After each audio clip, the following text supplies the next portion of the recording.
Hello dear students, I hope आप सब अच्छे हो, मस्त हो, पढ़ाई कर रहे हो।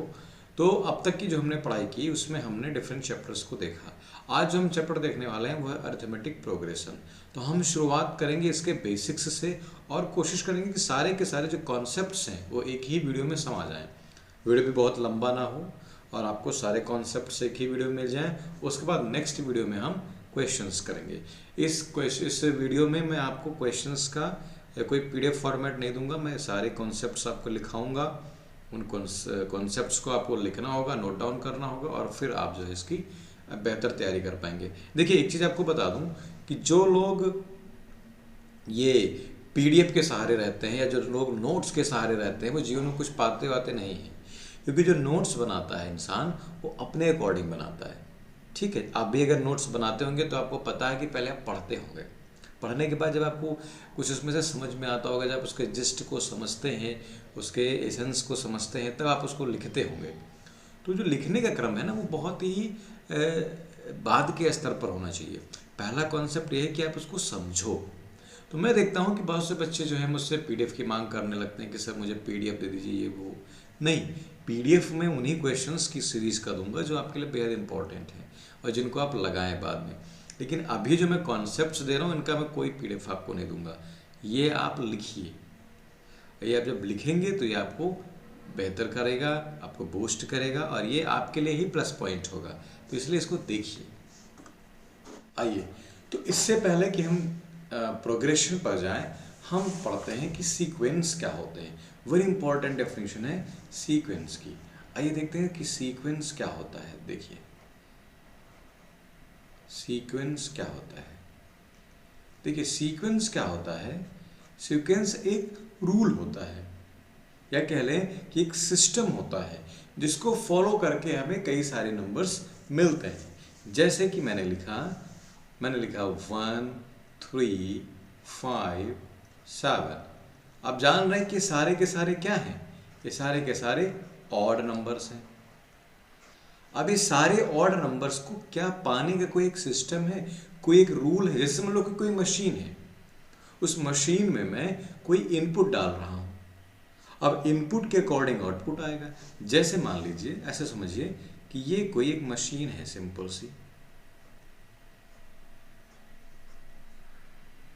यहां पर किसी चीज का इनपुट हो रहा है और यहां से प्रोडक्ट आउटपुट हो रहा है। मान लीजिए अगर गेहूं पीसने की मशीन है, अगर गेहूं पीसने की मशीन है तो इसका फ्लोर निकलेगा बाहर। स्पेलिंग क्या होती है फ्लोर की? FLOUR। तो मान लीजिए FLOUR, ये फ्लोर बाहर निकला। अब इसका मतलब है कि व्हीट इनपुट हो रहा है तो फ्लोर बाहर निकल रहा है। तो ये जो पूरी मशीन बनाई ये एक सिस्टम है। ये क्या है? एक सिस्टम है। तो इसी तरीके से क्या है कि sequence is a system, is a rule that defines to get the numbers. अब जैसे मुझे 1 3 5 लाना हो तो मैं क्या करूं, मैं एक रूल डिफाइन करूं कि an इसका जो होगा 2n - 1, जहां पर n इक्वल टू 1 2 3 4 इस तरीके से आता जाएगा। ये नेचुरल नंबर को बिलोंग करेगा या अननेचुरल को ही बिलोंग करेगा। तो मैं अगर a1 लिखना चाहूँ तो 2 1 जा 2 - 1 1 आ जाएगा। मैं a2 लिखना चाहूँ तो 2 2 जा 4 - 1 3 आ जाएगा। मैं a3 लिखना चाहूँ तो 2 3 जा 6 - 1 5 आ जाएगा। तो यानी कि हम जो रूल पा रहे हैं, देख रहे हैं आप, an, ये जो हमको रूल मिला है, यही रूल हमारा क्या होता है? सीक्वेंस होता है। जैसे मैंने लिखा 2 2 to the power 2 2 to the power 3, ऐसे ही मैं लिखता चला गया। अभी क्या है? ये सारे के सारे पावर ऑफ 2 के नंबर्स हैं। पावर ऑफ 2 के क्या हैं? नंबर्स हैं। तो 2 टू द पावर n जो होगा हमारा, वो इसका रूल बनेगा an, जहाँ पर आपको n क्या रखना होगा? 1 2 3 ऐसे आपको लिखना होगा। तो ये जो आपको an equal to 2 to the power n मिल रहा है, ये एक सीक्वेंस है। ठीक है, ये एक सीक्वेंस है। और ये जो इंडिविजुअल टर्म मिल रहे हैं ना, ये 1 3 5 7, ये सब सीरीज फॉर्म करते हैं। क्या फॉर्म करते हैं? सीरीज फॉर्म करते हैं। तो सीक्वेंस आपको सिंपल सा समझ जाना चाहिए कि sequence is nothing but a rule. Sequence is nothing but A rule that that defines sequence is a rule.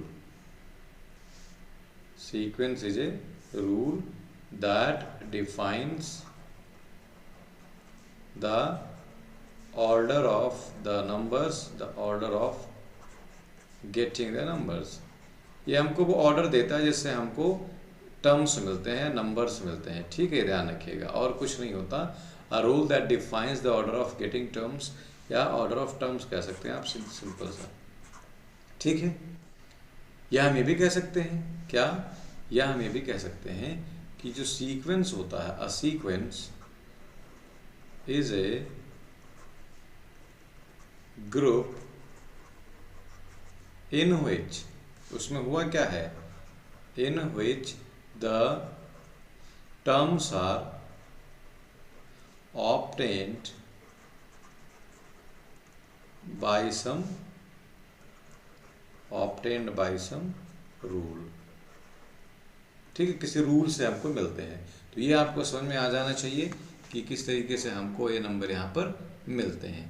आइए अब हमको जैसे मान लीजिए कहीं पर, अच्छा एक चीज़ और, कोई ज़रूरी नहीं कि सारे के सारे टर्म जो हमको मिलते हैं वो कोई सीक्वेंस का सिस्टम या कोई रूल बनाए ही। जैसे मैं लेता हूँ प्राइम नंबर्स, ज़रा बताइए प्राइम नंबर्स कौन कौन से होते हैं?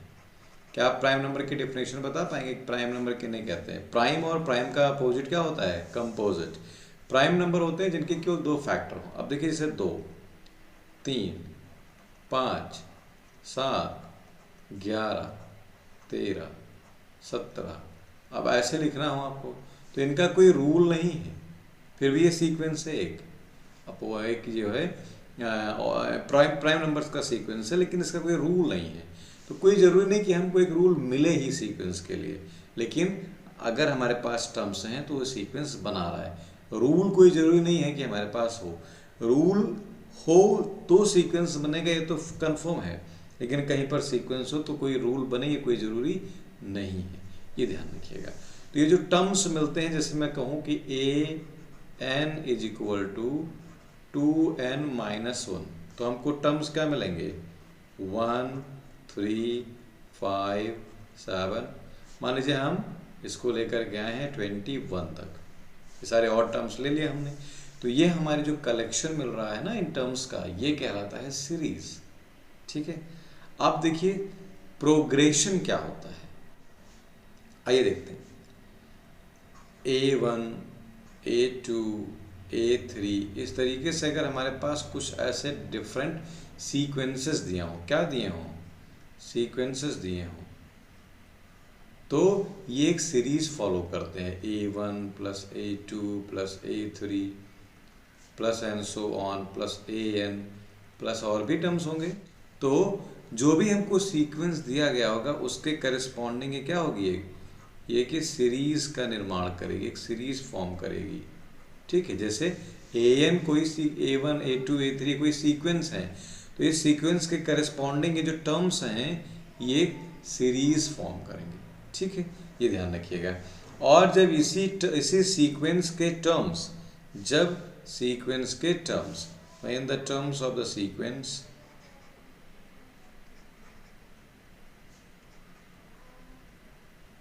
when the terms of a sequence follow any particular rule,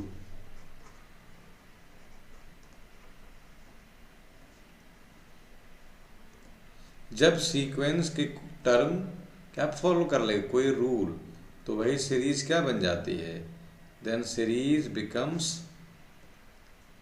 बताइए तब सीरीज क्या कहलाती है? तब सीरीज आपकी कहलाएगी, तब आपकी सीरीज जो है वो कहलाएगी प्रोग्रेशन। तब सीरीज क्या कहलाएगी? प्रोग्रेशन, ये ध्यान रखिएगा। Then the series becomes progression.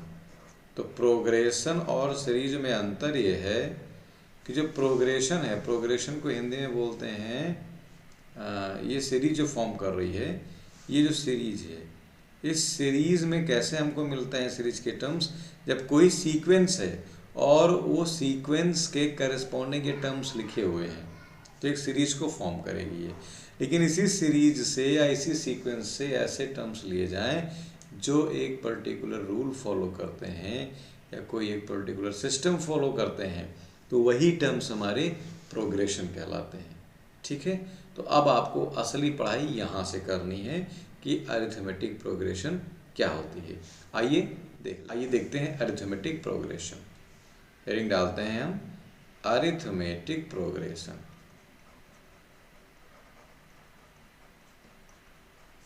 Arithmetic progression, जो हिंदी वाले हैं वो जान जाएं, इसको हिंदी में क्या कहते हैं, समांतर श्रेणी। ध्यान रखिएगा, इसको पढ़ते हैं समांतर श्रेणी। ठीक, आइए अब ये क्या कहेंगे, तो हम इसको कहेंगे अ सीक्वेंस, कहेंगे हम a sequence in which the terms of an in a sequence in which the terms are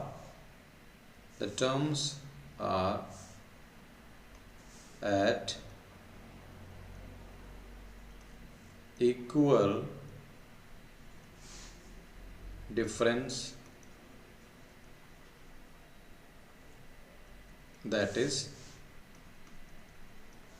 is difference between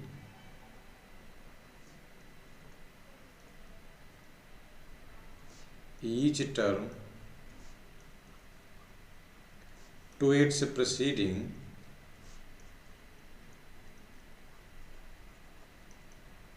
term is constant। तो ऐसी सीरीज को आप क्या कहेंगे, अरिथमेटिक प्रोग्रेशन। ठीक है, और इसी डिफरेंस को बोलते हैं common difference. This difference is known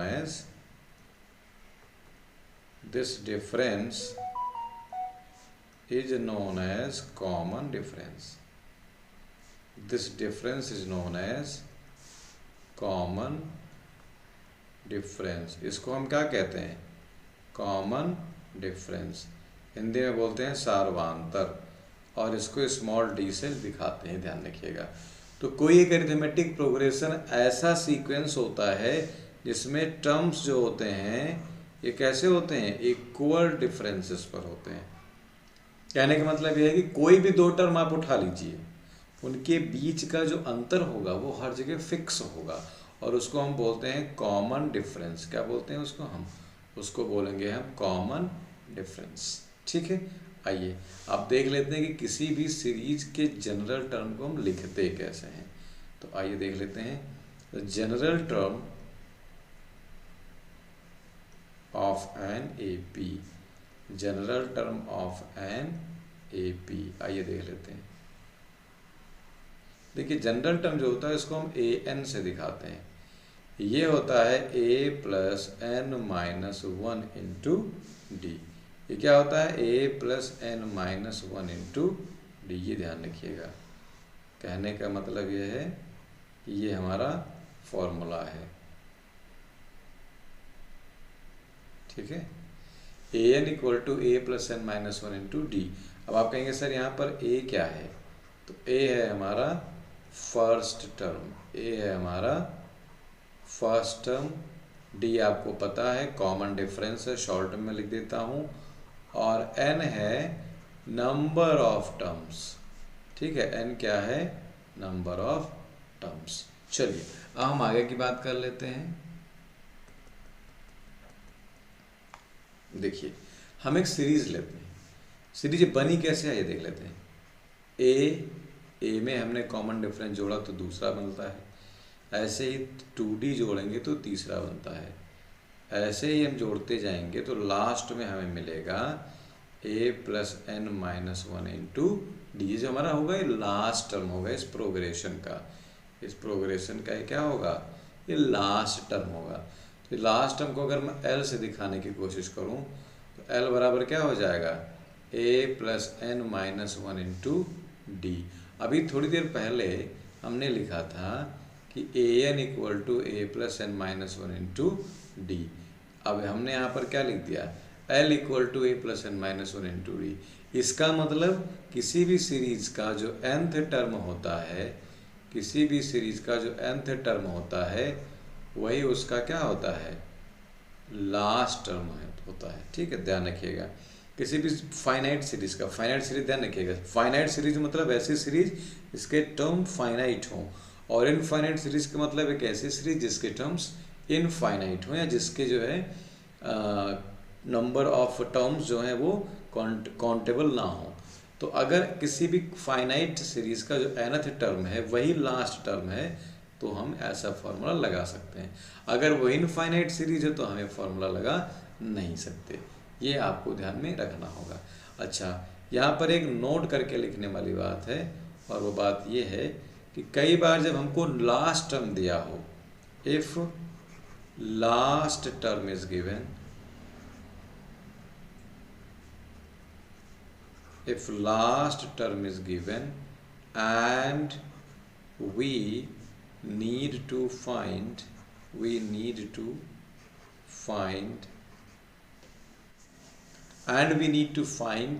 nth term, ध्यान से लिखिएगा, nth term from last। अब आप यहाँ से एक चीज़ कंफ्यूज मत होइएगा। देखिए, कोई हमारे पास प्रोग्रेशन है, उसमें हमको लास्ट टर्म दे दिया गया, और कौन सा टर्म, लास्ट टर्म, यानी L दे दिया गया हमको, और हमसे कह रहे हैं कि इसका पीछे से कोई nवां टर्म बताओ, यानी कि मान लो 5वां या 10वां पूछ लिया, तो हम कैसे निकालेंगे, तो हम लिखेंगे माफ कीजिएगा, an equal to L minus n minus one into d. ये आपको ध्यान में रखना होगा कि an is equal to L minus n minus one into d कब होगा, जब आपके पास लास्ट डेट से टर्म्स दिए गए हों। जब आपके पास टर्म्स लास्ट से दिए गए हों तब आपको L की जगह, A की जगह L रख देना है और प्लस की जगह माइनस कर देना है।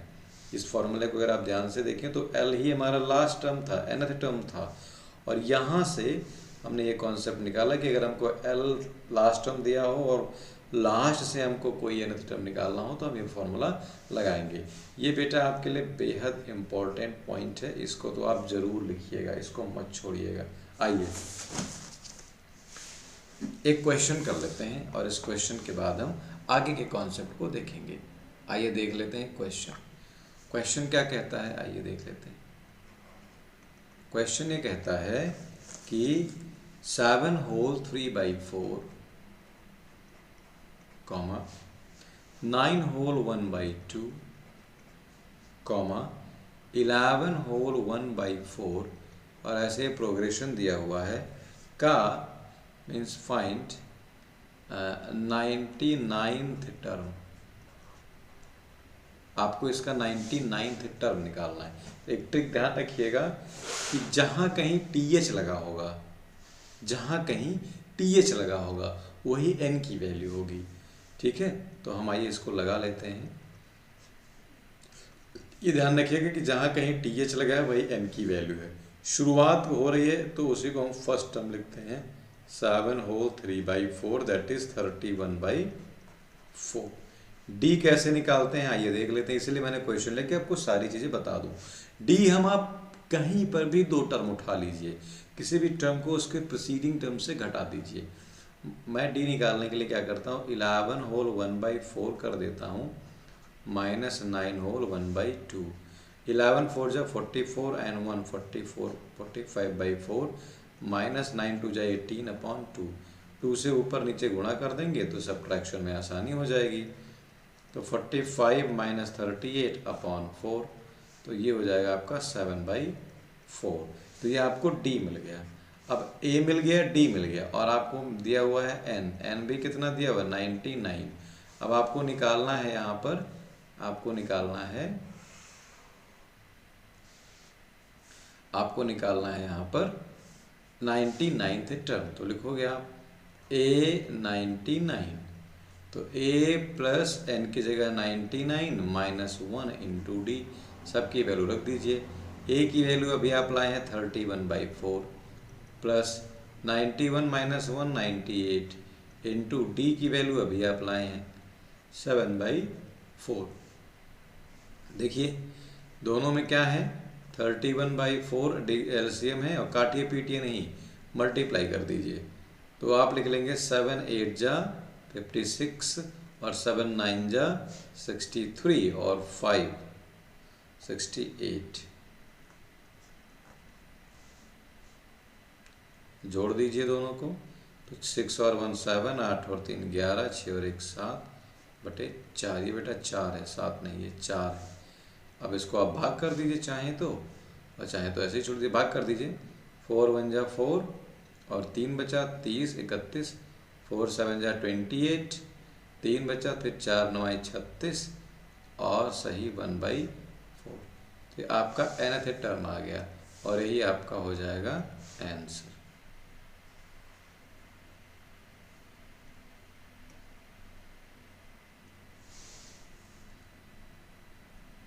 ये आपका आंसर हो जाएगा। आइए मिला लेते हैं, आंसर हमारा क्या है 179 होल 1/4। ये आपका आंसर हो गया। चलिए अब हम आगे के कॉन्सेप्ट की बात कर लेते हैं।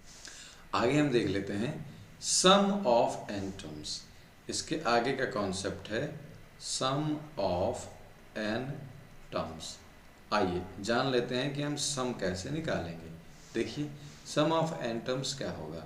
अगर मान लीजिए कोई सीरीज है आपके पास a plus D, a plus 2d, ऐसे ही करते हुए a plus n minus 1 into D, तो इन सारे टर्म्स का सम क्या होगा। तो इसका जो फॉर्मूला बनता है वो बनता है Sn equal to n/2 2a plus n minus 1 into d. ये हमारा फॉर्मूला बनता है nth टर्म का, सॉरी n टर्म्स के सम का। ये आपको ध्यान में रखना होगा कि n टर्म्स का जो सम होता है उसका फॉर्मूला होता है Sn is equal to n/2 2a plus n minus 1 into d. अगर यहीं पर इफ फर्स्ट टर्म यानी कि a, लास्ट टर्म यानी कि l दिया हो, तब आप क्या निकालेंगे। तब आप लिखेंगे Sn is equal to n/2 और सीधे इन्हीं पहले और अंतिम टर्म का सम कर देंगे और आपके पास आंसर आ जाएगा।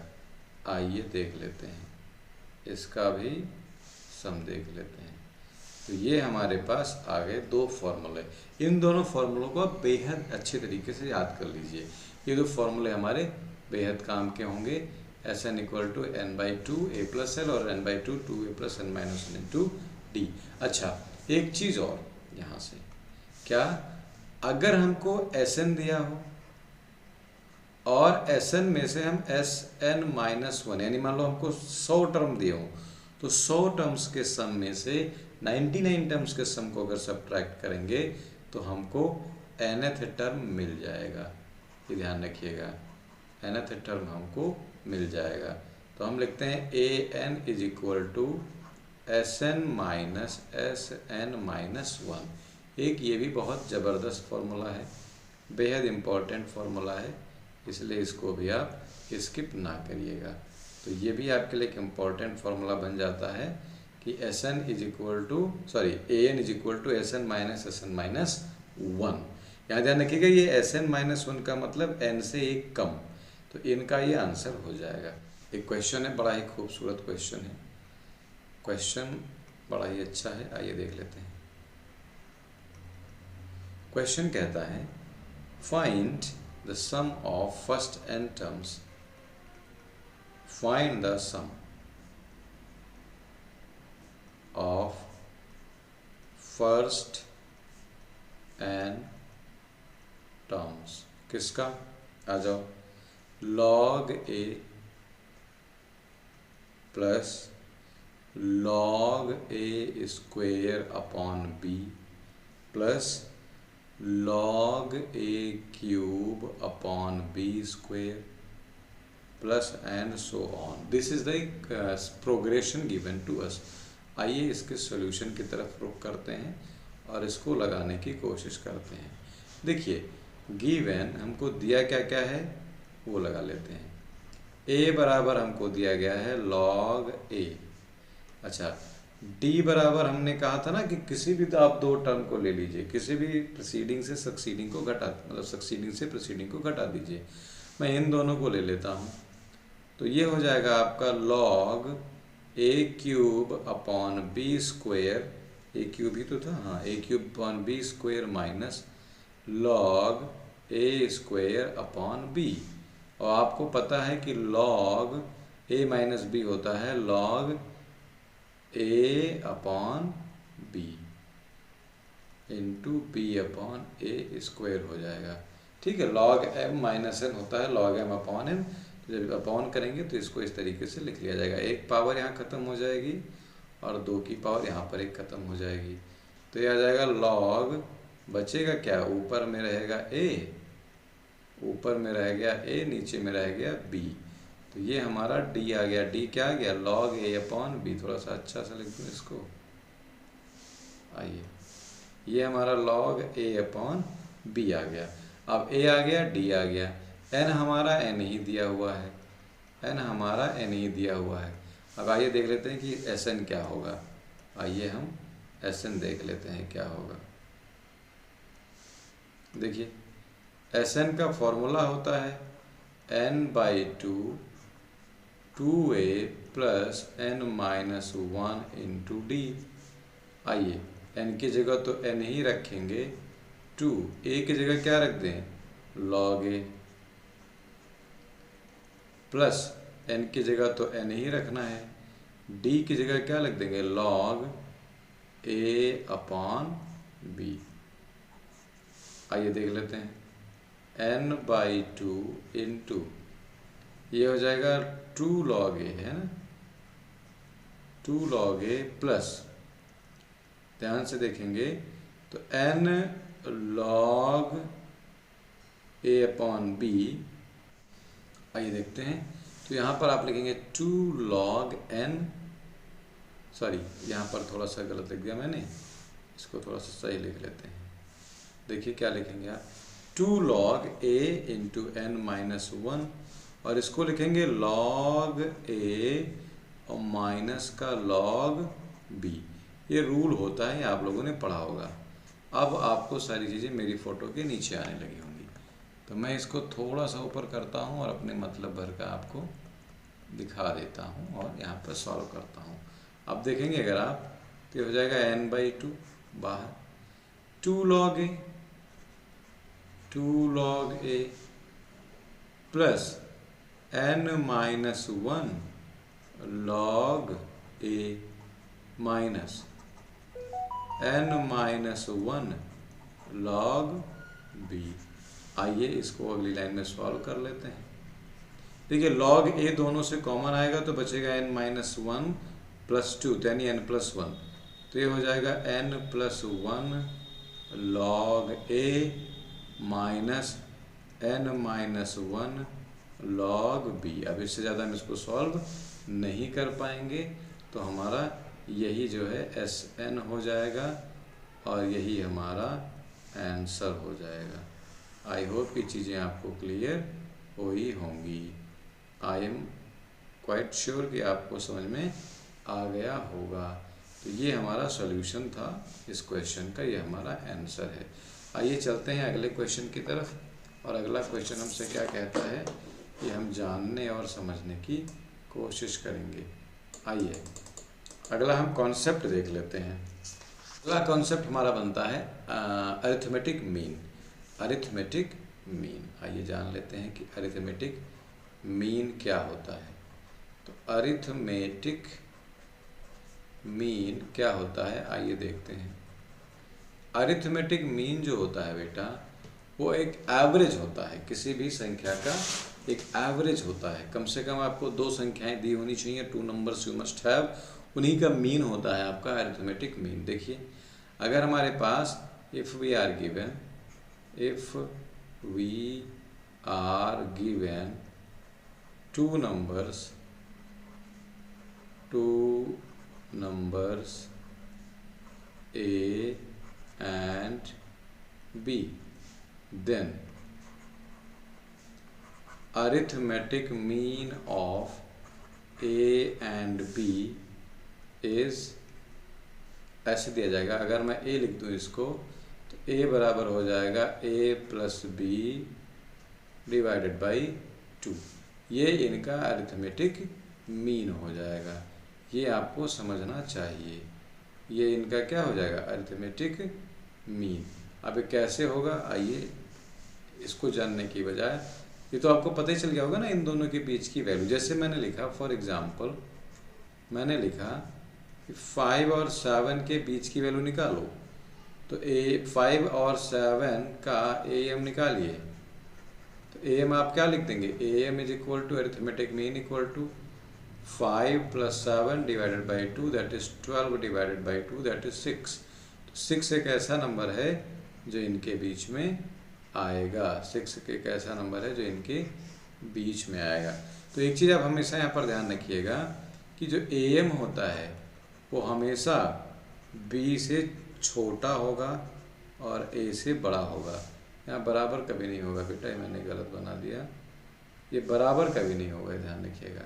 ये कभी भी बराबर नहीं होगा, ये कभी भी बराबर नहीं होगा। ये बात का आपको ख्याल रखना होगा कि AM जो है वो हमेशा दो नंबर्स के बीच में ही लाई करता है, छोटे नंबर से बड़ा होगा और बड़े नंबर से छोटा होगा। तो ये हमारा लिखने का तरीका है, ठीक। आइए अब आगे थोड़ी सी बात करते हैं। मान लो हमारे पास A और B दो नंबर्स हैं और इनके बीच में हमने n अरिथमेटिक मीन डाल दी, यानी कि A1, A2, A3, इस तरीके से AN हमने n अरिथमेटिक मीन डाल दिए। तो let A1, A2, A3 dot dot AN be the n arithmetic means, n arithmetic mean between A and B, A और B के बीच में होनी चाहिए। तो जब A और B के बीच में हमने n अरिथमेटिक मीन डाल दिए हैं तो देन नंबर ऑफ टर्म्स क्या होंगे, देन नंबर ऑफ टर्म्स बता सकते हो कितने होंगे। देखिए ये जब A1 से लेकर के AN तक हैं और ये कितने हैं, ये n अरिथमेटिक मीन है, तो n तो यही हो जाएंगे और एक A और एक B दोनों मिला लेंगे तो हमारे पास टर्म्स कितने हो जाएंगे, n+2। अच्छा, अभी आपने थोड़ी देर पहले सीखा कि जो लास्ट टर्म होता है L वो यहाँ पर B है, तो B बराबर क्या होता है, A + n-1 × D। A हमारा A ही है और A + n-1, अब n की जगह n+2 - 1 और D हमारा क्या होगा, इसी बात की हमको चिंता करनी है। अब इसको सॉल्व करें तो B = A + n-1 × D, सही है, n+1, 2 - 1 तो n+1 हो जाएगा। तो यहाँ से देखिए B - A = n+1 × D, या आप लिख सकते हैं D बराबर हो जाएगा B - A n+1। तो ये हमारा कॉमन डिफरेंस आ गया। अब n हमारे पास हैं, मतलब total number of terms n+2 हैं, D हमारा B - A n+1 आ गया, A हमारा A ही रहेगा। तो हम इसके किसी भी टर्म की वैल्यू निकाल सकते हैं। तो यहाँ से AN किसके बराबर होगा, AN किसके बराबर होगा, आइए देख लेते हैं।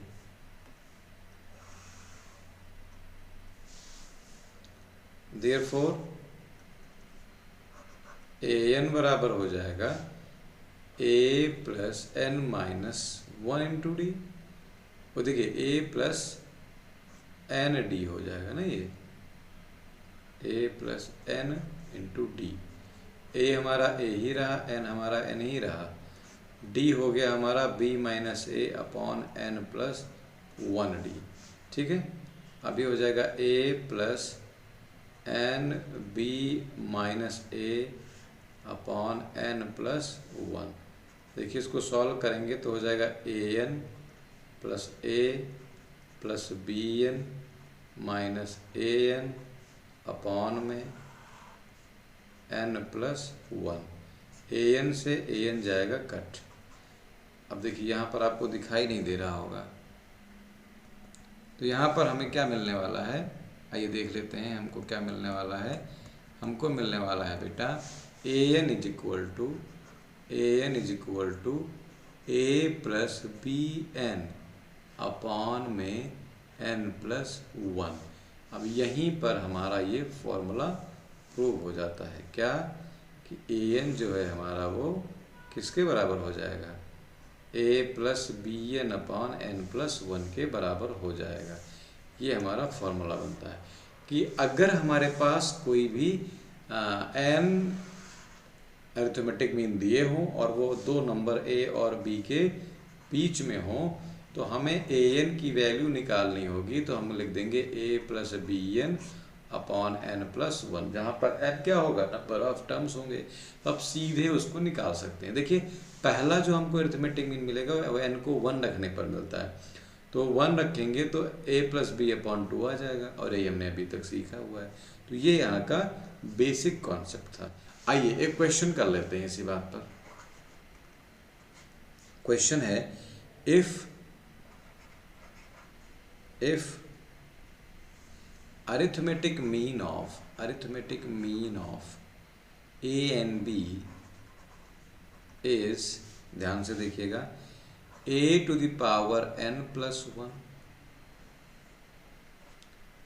Plus b to the power n+1 upon a to the power n plus b to the power n, then find n। तो आपको n की वैल्यू निकालनी है। आइए देख लेते हैं। देखिए a और b का अरिथमेटिक मीन आपको ऐसे दिया हुआ है, तो आपको n की वैल्यू निकालनी है। तो आपको गिवन क्या है, a to the power n, sorry ये n है, n+1 plus b to the power n+1 divided by a to the power n plus b to the power n। और बेटा a और b का अरिथमेटिक मीन क्या होगा, a plus B by 2, यही होगा। आइए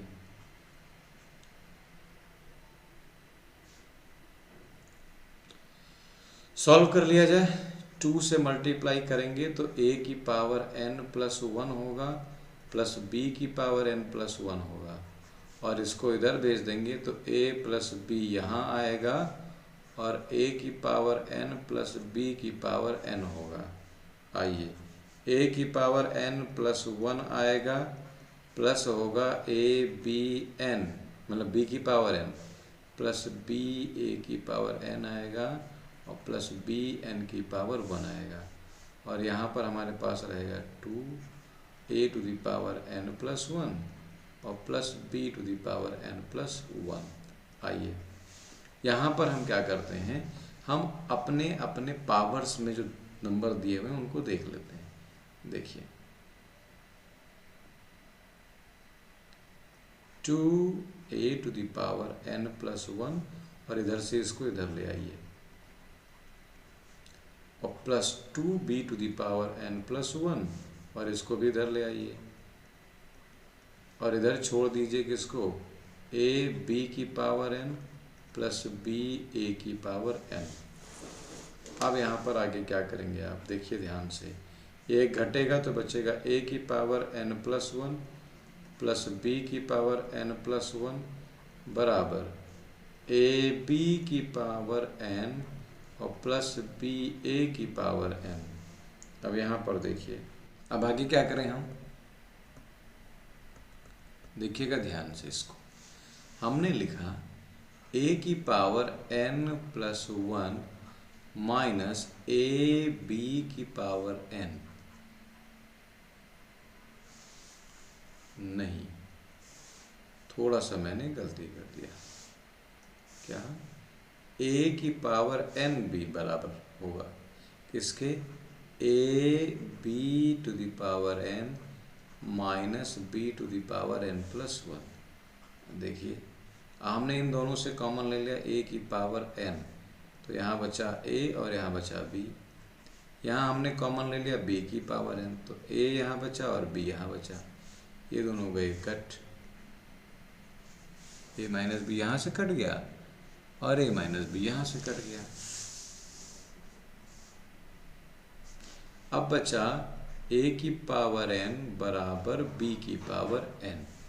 अब देखिए यहाँ पर लिख सकते हैं a की पावर n b की पावर 0 और b की पावर n a की पावर 0, यानी n बराबर क्या रहा होगा, 0 रहा होगा। ठीक है, n बराबर 0 आएगा। कैसे लिखोगे आप, comparing the powers from both side, comparing powers from, अब देखो ये मेरे पीछे आ रहा होगा, फ्रॉम बोथ साइड्स, और ये हमारा आंसर हो गया। n की वैल्यू हमारी आ गई 0। ठीक है, ऐसे भी लिख सकते हो या फिर आप ऐसे भी कर सकते हो। कैसे, देखिए आपने लिख लिया a to the power n upon b to the power n बराबर 1, यानी कि a to the power a upon b to the power n बराबर 1 टू द पावर, ऐसे भी लिख सकते हो ना, a upon b to the power 0। तो यहाँ से भी लिख सकते हो कि n बराबर 0, ऐसे भी आप लिख सकते थे। ठीक है, यहाँ पर हमने क्या किया, 1 से मल्टीप्लाई कर दिया, b की पावर 0, इधर a की पावर 0, यहाँ पर b की पावर 0, यहाँ पर b की पावर n, यहाँ पर n की पावर 0, यहाँ पर n की पावर मतलब n है, यहाँ पर n की पावर 0। तो इस तरीके से भी आप कर सकते हैं। तो ये क्वेश्चन था इम्पॉर्टेंट।